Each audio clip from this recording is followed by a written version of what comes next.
Top news చూసుకుంటే India కూటమిలోకి Owaisi అని చెప్పేసి మనం ఇక్కడ టాప్ న్యూస్ చూసుకోవచ్చు. దాంతో పాటుగా బీజేపీ ఆడించే తోలుబొమ్మ పవన్ కళ్యాణ్ చెప్పేసి PCC chief Mahesh Kumar Goud fire అవుతున్నటువంటి ఇక్కడ చూసుకోవచ్చు. దాంతో పాటుగా భారత్ భూభాగం కాదు అదో జీవన విధానం అంటూ ఆర్ఎస్ఎస్ చీఫ్ మోహన్ భాగవత్ చెప్తున్నటువంటి విషయాలు కూడా మనకి టాప్ న్యూస్లో చూసుకోవచ్చు మహాపత్రికలో. ముందుగా ఇండియా కూటమిలోకి ఓవైసీ అనేటువంటి ప్రధాన వార్త ఉంది. యూపీ ఎన్నికల వేళ కొత్త డిస్టులు ఎంఐఎంతో పొత్తుపై కాంగ్రెస్ సందిగ్ధం అని చెప్పేసి చూస్తూ ఉన్నాం. దీనికి సంబంధించినటువంటి మరి వార్త ఏంటో ఒకసారి మనం చూసే ప్రయత్నం చేద్దాము. సో ఇండియా కూటమిలోకి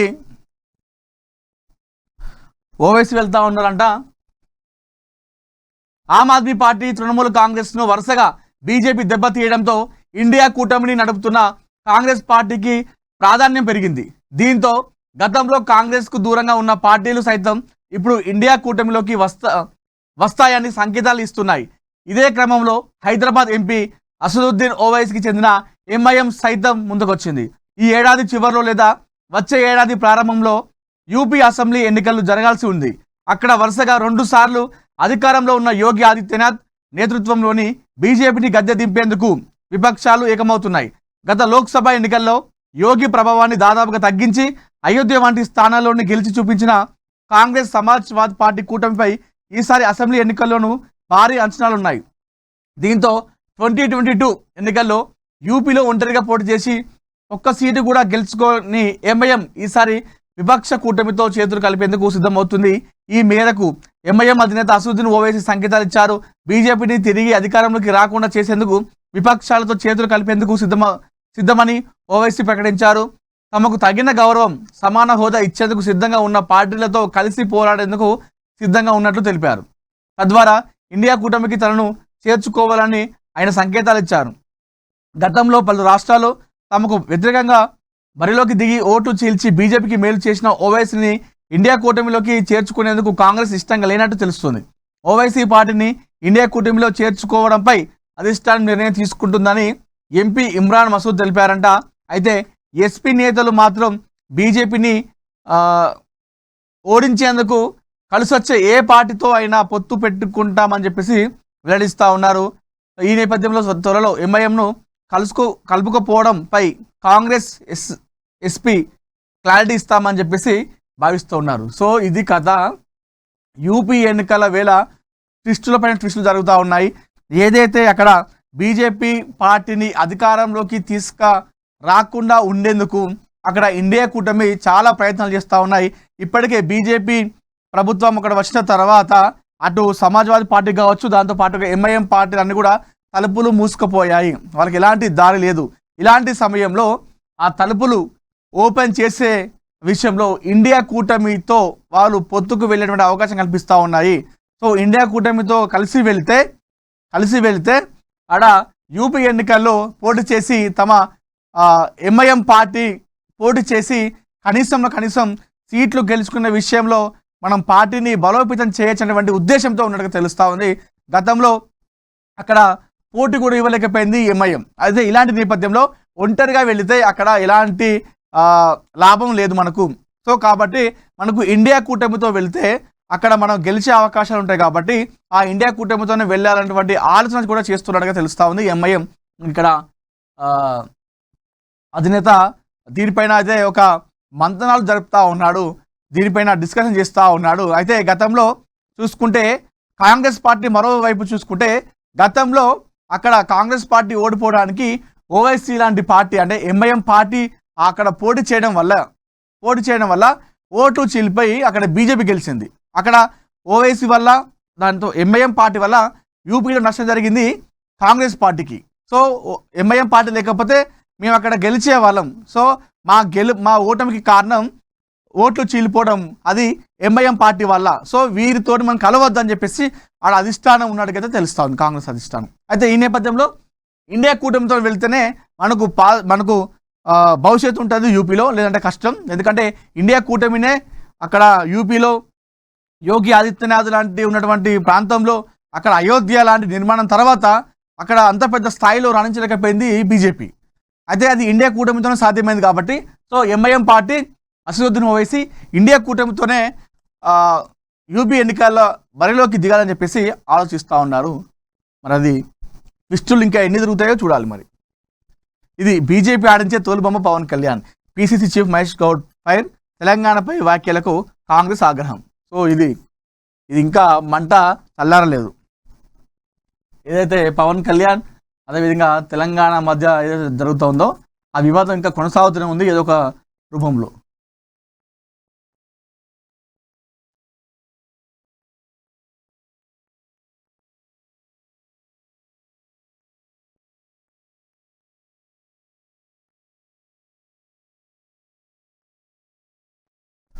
చూద్దాం ఇంకా.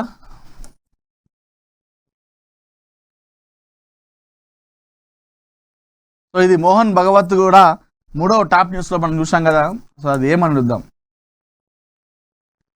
ఆర్ఎస్ఎస్ చీఫ్ మోహన్ భగవత్, అదో జీవన విధానం, భారత్ భూభాగం కాదు, అదొక జీవన విధానం అని చెప్పేసి చెప్పడం జరిగింది. భారతదేశం అనేది ఒక భూభాగం మాత్రమే కాదు, జీవన విధానం అంటే ఒక మనిషి జీవించే విధానం ఏదైతే ఉంటుందో అది భారత్ అని చెప్పేసి మనం దానికి పేరు పెట్టుకోవచ్చు. ఇది ఒక భూభాగం కాదు అని చెప్పేసి చెప్పారు ఆర్ఎస్ఎస్ చీఫ్ మోహన్ భగవత్. తరాలు మారుతున్న ముందుకు సాగుతున్న భారతీయులు ఒకే మార్గంలో పయనిస్తున్నారని రాష్ట్రీయ స్వయం సేవక్ సంఘ్ చీఫ్ మోహన్ భగవత్ అన్నారు. ఢిల్లీలో ప్రతిష్టాత్మకంగా బిఎంఎల్ మంజుల్ అవార్డ్స్ 2026 కార్యక్రమంలో సోమవారం పాల్గొన్న ఆయన సదస్సును ఉద్దేశించి ప్రసంగించారు. భారతదేశం అనేది కేవలం ఒక నిర్దిష్ట భౌగోళిక సరిహద్దులు కలిగిన భూభాగం మాత్రమే కాదన్నారు. అది ఒక ఉన్నతమైన మార్గం, ఓ విశిష్టమైన జీవన విధానం అని పేర్కొన్నారు. దేశమంతా అంతర్గత స్వభావం, సంస్కృతి ఎలా రూపాంతరం చెందుకుంటూ మనం విదేశాలకు కూడా, ఇతర దేశాలకు కూడా మన దేశం ఒక ఇన్స్పిరేషన్గా తీసుకుంటా ఉన్నారు. మన ఆచారాలను, మన సంప్రదాయాలను ఇతర దేశాలు కూడా పాటిస్తూ ఉన్నారని చెప్పేసి ఆర్ఎస్ఎస్ చీఫ్ మోహన్ భగవత్ చెప్పడం జరిగింది. సో ఆర్ఎస్ఎస్ అనేది మనందరికీ తెలిసిందే.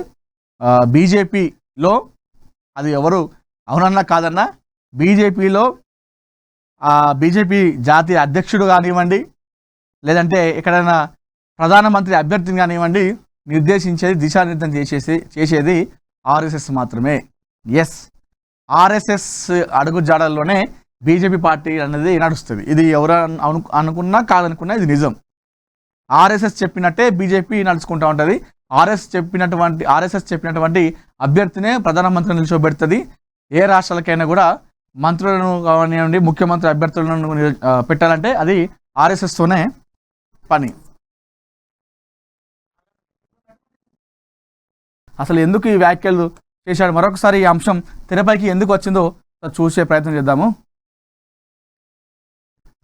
బీజేపీ ఆడిస్తున్న తోలుబొమ్మ పవన్ కళ్యాణ్ అని బీజేపీ పలకమన్నట్లు పవన్ పలుకుతున్నారని TPCC chief Mahesh Goud fire అయ్యారు. సోమవారం ఆయన మీడియాతో మాట్లాడుతూ ఎంతో మంది త్యాగం చేస్తే, ఎంతో మంది కష్టపడితే తెలంగాణ వచ్చిందో ఆ సినిమా నటుడు తెలుసుకోవాలన్నారు. సోనియా గాంధీ దయ వల్ల తెలంగాణ సాకారమైందని, బీజేపీని ఇక్కడ తీసుకురావాలి చెడదంపులతో విద్వేష వ్యాఖ్యలు చేస్తున్నారన్నారు. ఇది సినిమా కాదు, విచ్చలవిడిగా విద్వేషపూరితంగా మాట్లాడడానికి అన్నారు.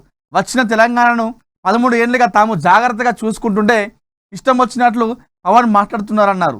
తెలంగాణ ఉద్యమంలో పవన్ కళ్యాణ్ ఎక్కడున్నారు, అప్పుడు ఏ సినిమాలో నటిస్తున్నావు, ఆయన తెలంగాణ గురించి మాట్లాడేమేంటి, రాజకీయాల్లో పవన్ కళ్యాణ్ నేర్చుకోవాల్సిన చాలా ఉంది, నేర్చుకుంటే మంచిదని హితవు పలికారు. సో ఇది ఒక మంచిదే.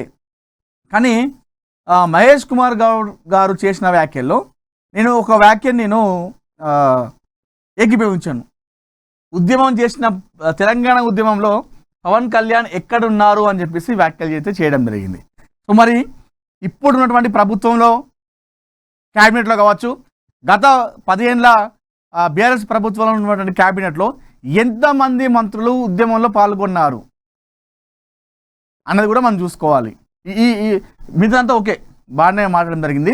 కానీ నేను అనేది ఏంటంటే, ఇప్పుడు ఈ కాంగ్రెస్ పార్టీ ప్రభుత్వంలో ఉన్నటువంటి మంత్రులు కావచ్చు, గత బీఆర్ఎస్ పార్టీ ప్రభుత్వంలో ఉన్నటువంటి మంత్రులు కావచ్చు, ఎమ్మెల్యేలు కావచ్చు, ప్రజాప్రతినిధులు కావచ్చు, ఎంతమంది తెలంగాణ ఉద్యమంలో పాల్గొన్నారు, ఎంతమంది తెలంగాణ ఉద్యమం కోసం రాస్తారోకో చేశారు, ఎంతమంది తెలంగాణ కోసం తమ మంత్రి పదవికి రాజీనామా చేశారు అన్నది కూడా మనం చూసుకోవాలి. ఈ ఒక్క మాటతో నేను ఏకీభవించాను. ఎందుకంటే గత ప్రభుత్వంలో, ఈ ప్రభుత్వంలో చాలామంది తెలంగాణకు వ్యతిరేకంగా ఉన్న వారికి పదవులు కట్టిపెట్టింది పార్టీలు.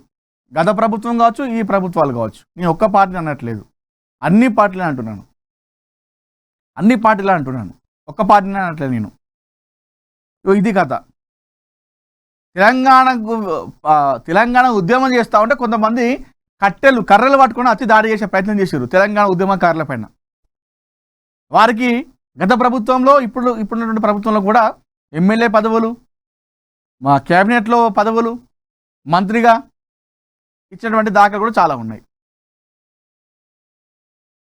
ఎంతమంది ఉద్యమకారులకు మనకు అధ్యక్షనం. తెలంగాణ ఉద్యమం జరిగినప్పుడు ఇప్పుడున్నటువంటి కాంగ్రెస్ పార్టీలో ఎమ్మెల్యేలు కావచ్చు, గత ప్రభుత్వంలో బీఆర్ఎస్ పార్టీలో ఉన్నటువంటి ఎమ్మెల్యేలు కావచ్చు, గత ప్రభుత్వం బీఆర్ఎస్ పార్టీలో ఉన్నటువంటి మంత్రులు కావచ్చు, ఇప్పుడు ఈ కాంగ్రెస్ పార్టీ ప్రభుత్వంలో ఉన్నటువంటి మంత్రులు కావచ్చు, ఎంతమంది ఉద్యమం చేశారు, ఎంతమంది దెబ్బలు తిన్నారు, ఎంతమంది తమ పదవులకు రాజీనామా చేశారు అనేది కూడా మనం తెలుసుకోవాలి. ఇది పొన్నం ప్రభాకర్ గారు లాంటి వాళ్ళు పెప్పర్ స్ప్రే కొట్టించుకున్నారు చాలామంది తెలంగాణ ఉద్యమం కోసం. ఆ సొంత పార్టీ పైన ఆ టైంలో అధిష్టానం పైన కూడా ఆయన రెబల్గా వెళ్ళిండు తెలంగాణ కోసం. కోమటిరెడ్డి వెంకటరెడ్డి గారు మొట్టమొదటి మంత్రి అనుకుంటున్నారు తెలిసి తెలంగాణ ఉద్యమం కోసం రాజీనామా చేసిన మొట్టమొదటి మంత్రి కోమటిరెడ్డి వెంకటరెడ్డి గారు. ఇట్లా ఎంతమందికి ఇచ్చారు. ఇది కథ. ఇట్లా మాట్లాడుకుంటూ పోతే మనం వన్ సైడ్గా మాట్లాడైతుంది. అది ఒక్క పార్టీ అని కాదు, ఏ పార్టీ అయినా సరే మనం వాస్తవానికి తెలంగాణ ఉద్యమంలో ఎంతమంది పాల్గొన్నారు, ఎంతమంది దెబ్బలు తిన్నారు, ఎవరెవరికి పదవులు ఇస్తున్నాము, ఆ ఉద్యమాల్లో పనిచేసిన వాళ్ళకి మనం ఎక్కడ స్థానం ఇచ్చినాము అనేది కూడా మనం చూసుకోవాల్సిన అవసరం ఎంతైనా ఉంది. ముగిసిన అమెరికా ఇరాన్ యుద్ధం. ఇది చెప్పలేం. ఆ ట్రంప్ అన్నటువంటి వాడిని మూడు బట్టి వానికి అర్ధరాత్రి 3 వస్తే వాడు మిస్సైల్స్ పంపిస్తాడు, యుద్ధం అంటాడు. ఇది ఇప్పటికి అయిపోదు. ఇప్పటికి రెండు సార్లు అనుకుంటా ఒప్పందం అయిపోయింది, శాంతి చర్చలు అయిపోయినాయి, ఇదంతా నిమ్మలం అయిపోయిందని చెప్పేసి మళ్ళా దాడి చేసాడు. ఈ ట్రంప్ అనేటోడే ఒక కంపు అని అడిగితే, ట్రంప్ అనేటోడే పెద్ద కంపు. వీడున్న రోజులు ఇదే కథ. ప్రపంచం మొత్తం కూడా శాంతి ఉండదు వీడున్న రోజులు, ఈ ట్రంప్ గాడు. ఇప్పుడు ఇది కూడా అనుకుంటారు కదా, మీరు చూడరు మళ్ళీ కొన్ని రోజులకు వానికి 3 ఎట్లా అవుతుంది, వానికి మరి ఏమని ఎట్లా వస్తుందో, వానికి రాత్రి కళలు వచ్చి యుద్ధం చేయమని చెప్పేసి మరి దేవుడు చెప్తే అట్లా చేస్తారో తెలియదు. కానీ మొత్తానికైతే వాని ఇష్టం, వాని మూడ్ని బట్టి చేంజ్ అవుతూ ఉంటుంది. మామూలుగా మనకి 3 వస్తే సినిమాకు షికార్లకు ఎటన్నా అట్లా ఉంటుంది కదా, కానీ వాడికి మంచి మూడులో ఉంటే యుద్ధం చేస్తారు వాడు. వానికి ఇది ఒక కథ. స్వయంగా ప్రకటించిన ట్రంప్, నిర్ధారించిన ఇరాన్. ఈ నెల 19న ఒప్పందంపై సంతకాలట, స్వాగతించిన ప్రధాని మోడీ. ఇది కథ. ఈ పశ్చిమాసియా మరి చూద్దాం. ఇప్పటికే పశ్చిమాసియా యుద్ధం వల్ల ఎన్నో రాష్ట్రాలు, ఎన్నో దేశాలు చాలా ఇబ్బందులు పడ్డాయి. నిత్యావసర సరుకులు కావచ్చు, ఇంధనాలు కావచ్చు, చమురు పదార్థాల వంటి వాటి పైన చాలా దేశాలు ఇబ్బంది పడ్డాయి. మనం చూస్తాం, మన రాష్ట్రంలో కూడా, మన దేశంలో కూడా పెట్రోల్ కొరతతో ఎంతోమంది ఎన్ని రకాల ఇబ్బంది పడ్డారు, ఆ క్యూ లైన్లు. దీనిపైన ప్రధాని మోడీ కూడా హైదరాబాద్లో పరేడ్ గ్రౌండ్లో మాట్లాడుతూ కొన్ని వ్యాఖ్యలు చేసిండు. ఎలాంటి విపత్తు వచ్చినా కూడా మనం సిద్ధంగా ఉండాలని చెప్పేసి వ్యాఖ్యలు చేసిండు ఈ యుద్ధం ఎఫెక్ట్ వల్లనే. అప్పుడు చాలామంది భయపడ్డారు, మళ్ళీ ఏదైనా పాండమిక్ సిచ్యువేషన్ వస్తుందా కరోనా లాగా అని చెప్పేసి చాలామంది అనుకున్నారు. మెట్రో విస్తరణకు కిషన్ రెడ్డి విలన్. ఇది కిషన్ రెడ్డి వర్సెస్ సీఎం రేవంత్ రెడ్డి ఈ మధ్యకాలంలో చాలా వస్తున్నాయి. కిషన్ రెడ్డి గారి పైన సీఎం గారు వ్యాఖ్యలు చేయడం, సీఎం గారి పైన కిషన్ రెడ్డి గారు వ్యాఖ్యలు చేయడము.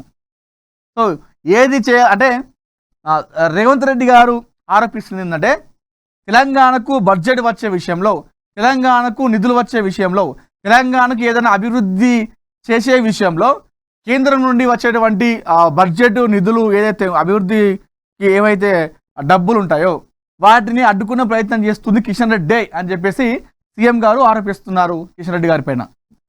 ఈ మధ్యకాలం రోజు ఒక వార్త వస్తా ఉన్నాము. నేను ఎప్పుడైతే తెలంగాణ కోసం, నిధుల కోసం బడ్జెట్ కోసం ఢిల్లీకి పోయి ఏదైనా కేంద్ర మంత్రిని కలిసిందనుకో, నేను కలిసినాక ఒక 2 రోజులకే కిషన్ రెడ్డి గారు ఆ మంత్రి దగ్గర పోయి మాట్లాడతాడు అని చెప్పేసి రేవంత్ రెడ్డి గారు ఆరోపిస్తున్నారు. ఎందుకు మాట్లాడతారంటే ఆయన రేవంత్ రెడ్డి గారు ఏది చెప్పినా కూడా అది ఇయ్యకండి, ఆ నిధులు కేటాయించకండి అని చెప్పేసి కిషన్ రెడ్డి గారు ఫలానా కేంద్ర మంత్రికి రేవంత్ రెడ్డి గారు కలిసినటువంటి ఫలానా మంత్రికి చెప్తున్నట్టుగా రేవంత్ రెడ్డి గారి ఆరోపణ. తెలంగాణపై కేంద్రం తీవ్రమైన వివక్ష, మాకు నిధులొద్దు, ఎన్ఓసి ఇవ్వండి చాలు, మేమే కట్టుకుంటాం, రాష్ట్ర ప్రయోజనాలను దెబ్బతీస్తున్న బీజేపీ ఎంపీలు కిషన్ రెడ్డి, కేసీఆర్, కేటీఆర్ కలిసి మెట్రో ఫేజ్ను అడ్డుకుంటున్నారు. అపరిచితుల్లో రామాచార్యుల మారిన బీజేపీ చీఫ్ అట. మెట్రోకు బ్రేకులపై సీఎం రేవంత్ రెడ్డి. మెట్రో విస్తరణకు కేంద్ర మంత్రి కిషన్ రెడ్డి విలన్లా మారని తాము ఒప్పించిన దాన్ని కిషన్ రెడ్డి వెళ్ళి నిలుపుదల చేయించారని ముఖ్యమంత్రి రేవంత్ రెడ్డి ఫైర్ అయ్యారు. సోమవారం సచివాలయంలో ఏర్పాటు చేసిన మీడియా సమావేశంలో ఆయన మాట్లాడుతూ ప్రజలు ప్రజా రవాణా వ్యవస్థను ఎక్కువగా వాడుకోవాలని ప్రధాని మోడీ పిలుపునిచ్చారని, మరి మెట్రో విస్తరణకు మాత్రం కేంద్రం ఎందుకు సహకరించట్లేదని నిలదీశారు. మెట్రో ఫేజ్ 2 ప్రాజెక్టు కేంద్రం వద్దే ఆగి ఉందని విమర్శించారు. ఇటీవల అన్ని రాష్ట్రాలకు అనుమతి ఇచ్చి హైదరాబాద్కు ఆపారని ఆగ్రహం వ్యక్తం చేశారు. అయితే ఈ హైదరాబాద్కు అన్ని రాష్ట్రాలకు ఇచ్చి హైదరాబాద్కు ఎందుకు ఆపిరంటే ఇక్కడ కేంద్ర మంత్రి కిషన్ రెడ్డి ఉన్నాడు కాబట్టి దాన్ని అడ్డుకున్నాడని చెప్పేసి రేవంత్ రెడ్డి గారి యొక్క ఆరోపణ. మరి దీనిపైన రేవంత్ రెడ్డి గారు ఏ విధంగా స్పందిస్తారో చూడాలి. రియల్ మాఫియా బరితెగింపు, ఆయుష్మాన్ భావ్ ఐకానిక్ హౌసింగ్ పేరుతో రియల్ దందా. రియల్ మాఫియాకు రెవెన్యూ అండదండలు, కనీసం నోటీసులు లేవు, డిపిఓ చర్యలు శూన్యం. సిర్గాపూర్, మనూర్ తహసీల్దార్ల కడుసన్నుల్లోనే అక్రమ రిజిస్ట్రేషన్ల పర్వం. ఒక్కో దస్తావేజుకు 10,000 మామూలు. నిబంధనలను బేఖాతర్, అక్రమార్కులకు కాసుల పంట, ప్రభుత్వ ఆదాయానికి భారీ గండి కొడుతున్న రియల్ కేటగాళ్ళు. ఇది కథ. మనం గత కొన్ని రోజులుగా చూస్తూ ఉన్నాం. ఈ రియల్ మాఫియా దందాలు, కేటగాళ్ళ అరాచకాల పైన మనం ఏఎన్ఎన్ మహాపత్రిక సంయుక్తంగా పోరాటం చేస్తూ ఉంది. చూద్దాం ఒకసారి వార్త. నారాయణఖేడ్లో అక్రమ వెంచర్ల దందాకు తహసీల్దార్ల మౌనమే రక్షణ కవచంగా మారింది. సిర్గాపూర్ మండలం వాంగ్దల్ గ్రామ సర్వే నెంబర్ 27లో ఆయుష్మాన్ భావ్ పేరుతో 100 ఎకరాల వ్యవసాయ భూమిలో కనీస అనుమతులు లేకుండా భారీ వెంచర్ తెరపైకి తెచ్చారు. అమాయకులకు ఒక చోట భూమి చూపించి మరో చోట రిజిస్ట్రేషన్ చేసి బురుడి కొట్టించిన ఈ ముఠ అది చాలదన్నట్టు ఇప్పుడు మనూరు మండలం దౌర్ గ్రామ సర్వే నెంబర్ 92లో ఐకానిక్ హౌసింగ్ ఫార్మ్స్ పేరుతో 27 ఎకరాల్లో డిటిసిపి అనుమతులకు తిలోదకాలు ఇచ్చి అక్రమ నిర్మాణాలు తెరలేపిందంట. ఆయుష్మాన్ భావ్పై అప్పట్లోనే అక్రమ రిజిస్ట్రేషన్ల ఆరోపణలు వచ్చిన సిర్గాపూర్ తహసీల్దార్ ఎందుకు నోరు మెదపలేదు? ఐకానిక్ పేరుతో మళ్ళీ అదే తరహా మోసం మొదలైతే మనూర్ తహసీల్దార్ చర్యలు ఎందుకు తీసుకోలేదు? పాత వెంచర్లో బాధితుల గోడు ఇంకా ఆరక ముందే కొత్త ముసుగులో అమాయక కష్టజీవుల జేబులకు చిల్లు పెట్టే ఈ అక్రమాలకు అధికారులు వత్తాసు పలుకుతున్నారా అనే ప్రశ్నలు ఇప్పుడు ఉత్పన్నమవుతున్నాయి. అవును, ఖచ్చితంగా వత్తాసు పలుకుతున్నారు. అధికారులు పక్క వత్తాసు పలుకుతున్నారు. లేకపోతే ఇన్ని అక్రమంగా రిజిస్ట్రేషన్లు, ఇంతమందిని మోసం చేయడం లాంటివి ఎలా జరుగుతాయి? అధికారులు వాళ్ళకు సపోర్ట్ చేస్తున్నారు కాబట్టే కదా. ఈ ఆయుష్మాన్ భావ్, అదేవిధంగా ఐకానిక్ హౌసింగ్, ఈ రియల్ మాఫియా గాలకు సపోర్ట్ చేసింది అక్కడ అధికారులే. అధికారుల అండదండలతోనే ఈ విధంగా రెచ్చిపోతున్నారు. అధికారుల భయం ఉండి అధికారులు వాళ్ళపైన చర్యలు తీసుకుంటే ఈ విధంగా రారు కదా. ఇప్పుడు వీళ్ళు ఇంత యథేచ్ఛగా ఇన్ని రకాలుగా వాళ్ళు దందాలకు పాల్పడుతున్నారు, అరాచకాలు చేస్తున్నారు అంటే అక్కడ అధికారులు మౌనంగా ఉండడం వల్లే కదా. ఖచ్చితంగా అక్కడ అధికారులు చాలా గట్టిగా ఉండి ఇదంతా కూడా అక్రమాలపైన దీనిపైన చర్యలు తీసుకుంటే వీళ్ళు ఇంత దూరం రాదు. వీళ్ళు ఒకటి తర్వాత ఒకటి చేస్తూ ఉన్నారు అరాచకాలు, అక్రమాలు. ఎందుకంటే అక్కడ అధికారులు, తహసీల్దార్లు వాళ్ళకి వత్తాసు పలుకుతున్నారు. ఎందుకంటే వాళ్ళ ముడుపులు ముట్టినాయి కాబట్టి. ముడుపులు ముట్టినాక గంతే, ఎవరైనా ఏదటనో అని. అవసరమైతే ప్రభుత్వ భూమి కానీ అది ఎంత పెద్ద అదనగానే అమ్మేస్తారు అధికారులు. ఏం కాకపోతే నేను చూసుకున్న తర్వాత నాకైతే సూట్ కేసులు అయితే పంపించేది ఒక 2-3 వచ్చినాయా, లెక్క పెట్టినావా, చలో రైట్ తీసుకోరు. ఎవరేమన్నారు పో, ఏమైనా ఉంటే మేము చూసుకున్నా పో అంటారు. విస్తారంగా వర్షాలు. ఈ ఉత్తర ఈశాన్య తెలంగాణ జిల్లాలో భారీ వర్షాలకు అవకాశం. మరో 2 రోజులు ఉత్తరాదిన వడగాల్పుల తీవ్రత అట. ఇది కథ. తెలంగాణ జిల్లాలో ఉత్తర ఈశాన్య తెలంగాణ జిల్లాలో భారీ వర్షాలకు అవకాశం అట. మరో 2 రోజులు ఉత్తరాదిన వడగాల్పుల తీవ్రత అట. ఇది మనుషులు ఇక ఉంటారా పోతారా మరి? భారీ వర్షం వస్తుందట, మళ్ళీ తర్వాత వెంటనే వడగాల్పులు వస్తాయట. ఇప్పుడు మన హైదరాబాద్లో రోజు చూస్తున్నాం కదా, మార్నింగ్ నుండి వాతావరణం ఒకలా ఉంటుంది, సాయంత్రం 4 గంటల నుండి మొత్తం ఇక ఎట్లా అంటే మేఘాలు మన భూమిని మింగేస్తాయి అన్న విధంగా వస్తూ ఉన్నాయి. ఇంత వర్షం కొడుతుందని చెప్పేసి అనుకుంటున్నాం, కానీ దేవుని వల్ల వర్షం కొడతలేదు. కొడితే మాత్రం చినుకు వానకే చిత్రం అయిపోతుంది హైదరాబాద్. ఎక్కడ మ్యాన్హోల్ ఉంటుంది, ఎక్కడ అసలు 20 నిమిషాల జర్నీకి కూడా 46 నిమిషాలు టైం పడతా ఉంది. దీనికి తోడు ఇంకా ఈ వర్షంలో కొంతమంది రాంగ్ డ్రైవింగ్లు, కథ కార్ఖాన, అది వేరే విషయం అనుకోండి. సో ఈ జిహెచ్ఎంసీ అధికారులు కావచ్చు, దాంతోపాటుగా ట్రాఫిక్ పోలీస్ కావచ్చు, ఈ వర్షాకాలంలో కాస్త మీరు ట్రాఫిక్ క్లియర్ చేసే ప్రయత్నం అయితే చేయాలని చెప్పేసి మనస్ఫూర్తిగా కోరుకుందాం. ఎందుకంటే హైదరాబాద్లో ట్రాఫిక్ అనేది ఒక పెద్ద సమస్య. మామూలు రోజుల్లోనే ఇలాంటి ఒక్క వర్షం, చిన్న వర్షం ఒక అరగంట కొట్టిపోయింది అనుకో, ఆ ప్రభావం 2-3 రోజులుగా చూపిస్తుంది హైదరాబాద్లో. చూద్దాం మరి ఈసారి ఇలాంటి చర్యలు తీసుకుంటారో చూద్దాం మరి వాతావరణ శాఖ.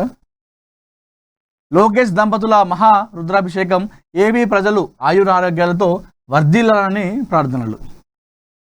ఈ నెల 20 నుంచి రాష్ట్రంలో SIR tour, CEO Sudarshan Reddy కీలక ప్రకటన. ఇండియా టుడే టూరిజం అవార్డ్స్ 2026లో తెలంగాణకు ప్రతిష్టాత్మక గౌరవం. Okay, super. నెగిటివ్ కామెంట్లు బాధ కలిగిస్తున్నాయి, జ్ఞానేశ్వరి తల్లి ఆవేదన అని చెప్పేసి వార్త వస్తున్నాం. సో జ్ఞానేశ్వరి ఎపిసోడ్లో అసలు ఎక్కడికి వచ్చింది కథ, ఆ అంశం, చిన్నారి పరిస్థితి ఏంటిది. సో ఇష్టానుసారంగా ఇష్టమైన వార్తలు రాస్తున్నారు అని చెప్పేసి జ్ఞానేశ్వరి చిన్నారి తల్లి ఆవేదన వ్యక్తం చేస్తూ ఉంది. కాకినాడ జిల్లా తుని మండలం CH అగ్రహారంలో అదృశ్యమైన 2 ఏళ్ల చిన్నారి జ్ఞానేశ్వరి ఆచూకీ 10 రోజులైనా ఇంకా లభించలేదు. అయితే చిన్నారి అదృశ్యంపై కొంతమంది పెడుతున్న కామెంట్లు తమను ఎంతో బాధిస్తున్నాయని జ్ఞానేశ్వరి తల్లి భవాని ఆవేదన వ్యక్తం చేశారు. చిన్నారి క్షేమంగా తిరిగి వస్తుందని ఆశతో ఉన్నామని, ఆ ధైర్యాన్ని కూడా కోల్పోనివ్వద్దని ఆమె కోరారు. మరోవైపు చిన్నారి ఆచూకీ కోసం పోలీసుల దర్యాప్తు కొనసాగుతుంది. ఇది సో చిన్నారి వస్తుందని చెప్పేసి మాకు ఆశ ఉంది. ఆశ ఉన్నప్పటికీ కూడా మాకు ఆ ధైర్యాన్ని కోల్పోయే ప్రయత్నం చేస్తున్నారు, కొంతమంది కామెంట్ చేస్తున్నారు ఇష్టానుసారంగా. అది కాస్త బాధ కలిగిస్తున్నాయి మమ్మల్ని అని చెప్పేసి తల్లి జ్ఞానేశ్వరి, ఆ చిన్నారి తల్లి ఆవేదన వ్యక్తం చేస్తుంది. ఇలాంటి సమయంలో మాకు మీ దగ్గర నుండి సపోర్ట్ కావాలి. ఈ విధంగా కామెంట్లు చేయడం వల్ల మేము ధైర్యాన్ని కోల్పోతాం. మాకు ఇప్పటికి కూడా హోప్స్ ఉన్నాయి, పాప ఇంటికి వస్తుంది అని, క్షేమంగా సురక్షితంగా. మాకు ఆ ధైర్యం ఉంది, ఆ ధైర్యాన్ని కోల్పోనివ్వకుండా మీరు చూడాలి. సో మీ సపోర్ట్ మాకు కావాలి, మీ అందరి ఆశీర్వాదం పాపపై చిన్నారిపై ఉండాలని చెప్పేసి ఆ తల్లి, చిన్నారి తల్లి ఆవేదన వ్యక్తం చేస్తూ ఉంది. సో కామెంట్ చేసేవాళ్ళు కాస్త చూసుకొని కామెంట్ చేస్తే బాగుంటుంది. ఎందుకంటే అది చాలా ఒక సెన్సిటివ్ ఇష్యూ, ఒక చిన్నారి, ఒక కన్న పేగు విషయం కాబట్టి ఇష్టానుసారంగా వార్తలు ఇవ్వడము, ఇష్టానుసారంగా కామెంట్ చేయడం అనేది అది కాస్త బాధ కలిగించే విషయం అవుతుంది. కాబట్టి చాలా జాగ్రత్తగా ఉండాలి. ఓట్ల చోరీ కాదు, కాంగ్రెస్ నేతల మెదడు చోరీ అట. SIR ప్రక్రియపై అబద్ధాల ప్రచారం ఆపండి, బంగ్లాదేశీ రోహింగ్యాల దొంగ ఓట్లు ఎగిరిపోతాయని ఏడ్పు. కాంగ్రెస్ BRSపై బీజేపీ రాష్ట్ర అధ్యక్షుడు రామచంద్రరావు ఆగ్రహం.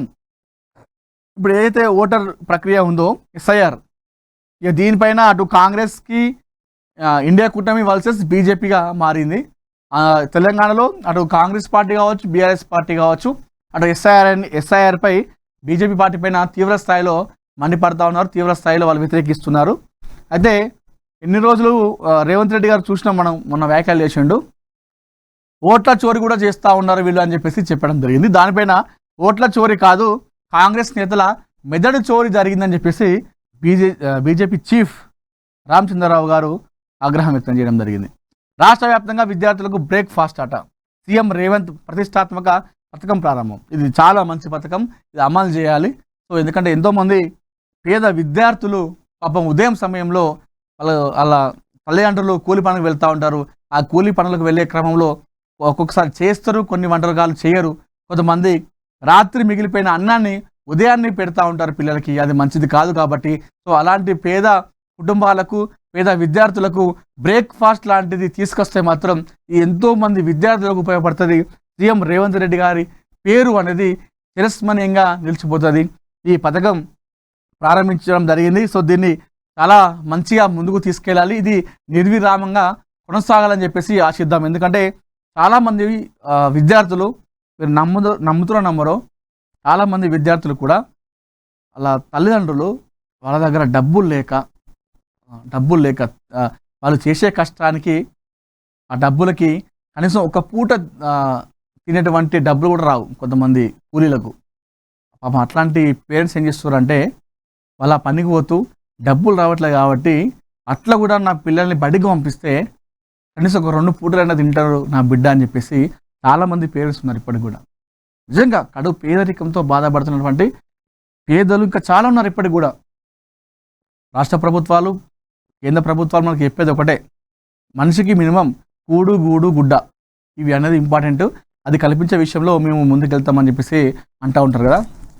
చాలామంది పేద కుటుంబాలు ఇప్పటికి కూడా ఒక పూట తిని 2 పూటలు పస్తులు ఉన్నటువంటి కుటుంబాలు చాలా ఉన్నాయి మన దేశంలో ఇప్పటికి కూడా. సో ఇది చాలా మంచిది. ఎందుకంటే చాలామంది విద్యార్థులు వాళ్ళ పేరెంట్స్ వాళ్ళు కూలి పనికి వెళ్ళేటప్పుడు ఆ పనిలో వెళ్ళే భాగంగా కావచ్చు, లేదంటే వారి దగ్గర సరైన డబ్బులు లేక పిల్లల్ని జస్ట్ వాటర్ తాగించి పంపిస్తూ ఉంటారు ఉదయం సమయంలో పిల్లల్ని. లేదంటే రాత్రి మిగిలిన అన్నాన్ని ఉదయాన్నే పెడతా ఉంటారు. అది మంచిది కాదు. ఇలాంటి ప్రయత్నంలో భాగంగా సీఎం రేవంత్ రెడ్డి గారు ఈ పథకాన్ని ప్రారంభించడం జరిగింది. బ్రేక్‌ఫాస్ట్ పెడితే ఎంతోమంది పేద విద్యార్థులకు ఇది కడుపు నిండినట్టు అవుతుంది. ఆ పేద విద్యార్థులు తింటే ఆ కన్న తల్లిదండ్రులు కూడా తినకపోయినా కూడా వాళ్ళకు తిన్నంత బరాబర్ అవుతుంది. కాబట్టి ఇది చాలా మంచి పథకం. దీన్ని నిర్విరామంగా కొనసాగించాలి. ఈ ప్రభుత్వం ఉన్నా లేకపోయినా, వేరే ప్రభుత్వం వచ్చినా రాకపోయినా దీన్ని ఇలానే కంటిన్యూ చేసుకుంటూ పోవాలి. రాష్ట్ర వ్యాప్తంగా విద్యార్థులకు బ్రేక్‌ఫాస్ట్ మిల్క్ పథకం ప్రారంభమైంది. ఈ అల్పాహారం పథకం ప్రీ ప్రైమరీ నుంచి 12వ తరగతి వరకు చదువుతున్న విద్యార్థులకు వర్తిస్తుందట. సూపర్, ఇది చాలా మంచిది. ఇది నిజంగా కొనసాగించాలి. అధికారులు సమన్వయంతో ఇది ముందుకు దూసుకెళ్ళాలని చెప్పేసి మనస్ఫూర్తిగా ఆశిద్దాం.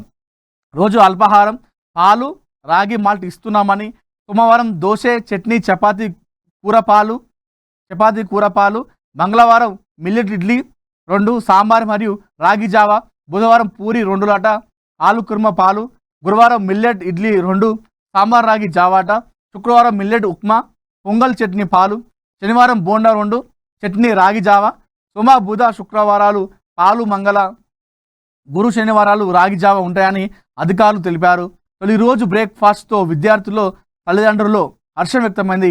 ముఖ్యమంత్రి రేవంత్ రెడ్డి గారు ఈ పథకాన్ని ప్రతిష్టాత్మకంగా ప్రారంభించారు. నిజంగా ఇది చాలా అంటే చాలా మంచి పథకం అని చెప్తా.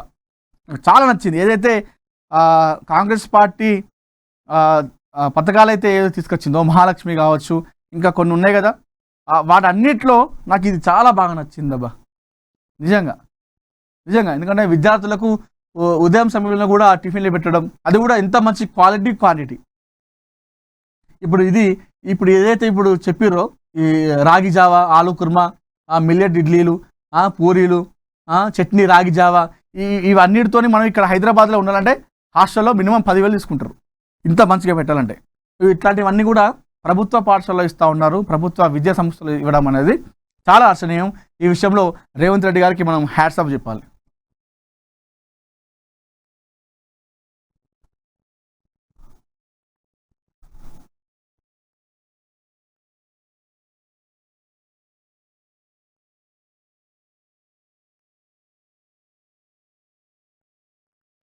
సో అది నిర్విరామంగా కొనసాగాలని చెప్పేసి మనం ఆశించాలి కూడా. అది చాలా అంటే చాలా మంచి పథకం అని చెప్పుకోవాలి. దీనిలో కూడా కొంతమంది అది చేస్తూ ఉంటారు. పాఠశాలలో ఉండేటువంటి ఆయాలు కావచ్చు, ఉంటారు కదా, వాళ్ళు మిడ్ డే మీల్స్ వండే వాళ్ళు కావచ్చు. కానీ మిడ్ డే మీల్స్ వాళ్ళు అందరూ అనద్దు, కొంతమంది, అందరు కాదు, కొంచెం లిమిటెడ్గా పెట్టి మిగిలినంత తీసుకెళ్లడము అక్కడక్కడ జరుగుతూ ఉన్నాయి కొన్ని పాఠశాలలో. అవి కొంచెం మనం చూసుకోవాల్సిన అవసరం ఎంతైనా ఉంది. భారీగా క్రెడిట్ కార్డు అప్పులు కియోసాకి అలర్ట్ అని చెప్పేసి మనం ఇక్కడ వార్తలు చూసుకోవచ్చు. దాంతో పాటుగా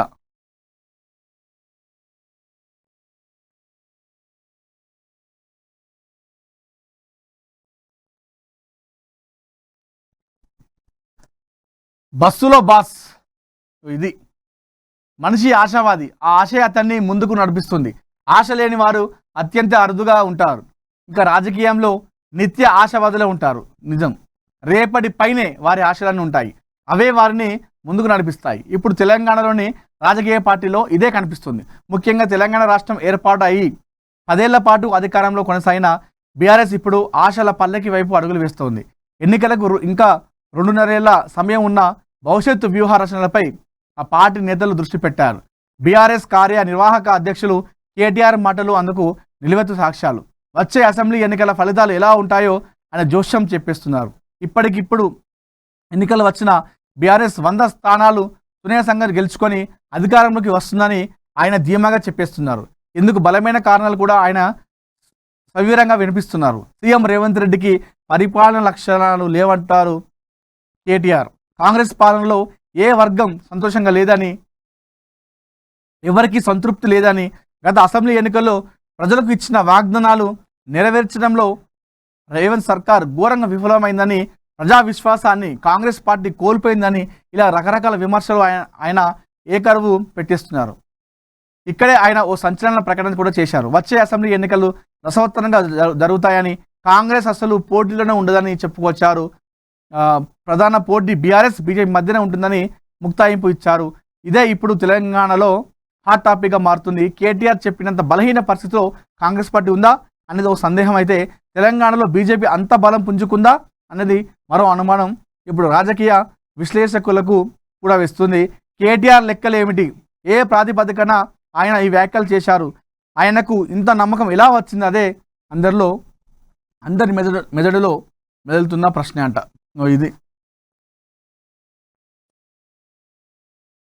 చూద్దాం మరి ఏ విధంగా అడుగులు వేస్తూ ఉన్నారు, మరి ముందుకు ఏ విధంగా వెళ్తారు వచ్చే ఎన్నికల వరకు అనేది కూడా చూడాలి. రీల్స్ చేస్తూ డ్యాన్స్, అంతలోనే ఏమైంది? ప్రముఖ బుల్లితెర నటి సంచిత ఉగలే 30 బలవన్మానానికి పాల్పడిందట. బాలీవుడ్లో పలు సీరియల్స్లో నటించిన ఆమె ముంబైలోని తన నివాసంలో జూన్ 14న ఆత్మహత్య చేసుకున్నాడ. ఆమె చివరిసారిగా ఓ రీల్లో డ్యాన్స్ చేస్తూ కనిపించింది. అయితే ఆమె మరణానికి సంబంధించిన మరిన్ని వివరాలు ఇంకా తెలియాల్సి ఉంది. సంచిత హిందీలో పలు సీరియల్స్తో పాటు సినిమాల్లో కూడా నటించారు. కుంకుమ భాగ్య, సజన్ గర్, దిల్వాలీ దుల్హాలే జాయేగిలో కనిపించారట. టీవీ ఇండస్ట్రీలో తనకంటూ ప్రత్యేక గుర్తింపు తెచ్చుకున్నారు. కుంకుమ భాగ్య సీరియల్లో దియా టాండన్ పాత్రకు ఫేమస్ అయ్యారు. అంతేకాకుండా వాగ్లేకి దునియా సీరియల్లో రుచిత జైట్లీ పాత్రలో కనిపించింది. ఆ తర్వాత దిల్వాలీ దుల్హే జాయేగిలో సోరాబ్ బేడి సరసన సుకున్ అనే ప్రధాన పాత్రను పోషించింది. విక్కీ కౌశల్ నటించిన చావా మూవీలో ఆమె తారాబాయి పాత్రలో మెరిసిందట. ఈ రీల్స్ చేసినటువంటి కొంతసేపటికే ఆమె సూసైడ్ చేసుకుందట. మరి అట్లా చేసుకుంది? ఒకవేళ ఆమెకు సూసైడ్ చేసుకునే ఆలోచన ఉంటే దానికంటే ముందు చాలా బాధపడాలి, అదే తీవ్ర మనోవేదన గురి కావాలి. మరి అంత మంచిగా రీల్స్ చేసి చనిపోయిందంటే ఇది కాస్త అనుమానం వ్యక్తం చేసేటువంటి విషయమే. లగాన్ 25, ఇది లగాన్ మూవీ అనేది ఒక బ్లాక్ బస్టర్. ఇది ప్రపంచవ్యాప్తంగా గుర్తింపు పొందినటువంటి సినిమా వచ్చి 25 సంవత్సరాలు కావస్తున్న నేపథ్యంలో మనం దీనిపైన చూడాలి. సీఎం విజయ్ విడాకుల కేసు రెండోసారి కూడా అని చెప్పేసి మనం ఇక్కడ చూస్తా ఉన్నాం. పాపం సీఎం విజయ్ సీఎం అవ్వక ముందు రాజకీయాలు వచ్చిన తర్వాత విడాకుల కేసు గురించి అంశం, సీఎం అయిన తర్వాత కూడా ఇదే అంశం ఇంకా వెంటాడుతూనే ఉంది విజయ్ని. ఆ విషయంలో మా ఇంట్లో వాళ్ళే నన్ను ట్రోల్స్ చేశారు అని చెప్పేసి సమంత ఇక్కడ చెప్తున్నటువంటి విషయం చూసుకోవచ్చు. నా కెరీర్ క్లోజ్ అనుకున్నా అని చెప్పేసి ఇక్కడ విజువల్ చూసుకోవచ్చు. దాంతోపాటుగా టాలీవుడ్ స్టార్ హీరోతోనే చేయనున్నారా అని చెప్పేసి, ఎందుకంటే డైరెక్టర్ మొదటి సినిమాతోనే ఒక జాక్ పాట్ కొట్టిండు, ఒక మెగా ఫోన్ పట్టుకున్నాడు. సో మొదటి సినిమా ఏదైతే సినిమా ఉందో ఉప్పెన, అది చిరంజీవి అల్లుడితోనే సినిమా తీయడం జరిగింది. సెకండ్ సినిమా వచ్చేసి చిరంజీవి కొడుకు mega power star global star Ram చరణ్తో సినిమా తీసి భారీ హిట్ కొట్టాడు. ఇప్పుడు 400 కోట్లు దాటి ఇంకా ముందుకు దూసుకెళ్తుంది. ఇప్పటికే బ్రేక్ ఈవెన్ దాటేసింది. ఇప్పుడు లాభాల బాటలోకి వెళ్ళిపోతుంది సినిమా. మూడో సినిమా మరి ఏ స్టార్తో తీయబోతున్నాడు అనేది ఇప్పుడు చూస్తూ ఉన్నాయి. రెమ్యునేషన్ డబ్బులు అని చెప్పేసి ఇక్కడ త్రిష వార్త కూడా చూసుకోవచ్చు. సో ఇది ఈరోజు మార్నింగ్ న్యూస్ విశేషాలు. మరిన్ని ఇంట్రెస్టింగ్ వార్తల కోసం చూస్తూనే ANN తెలుగు.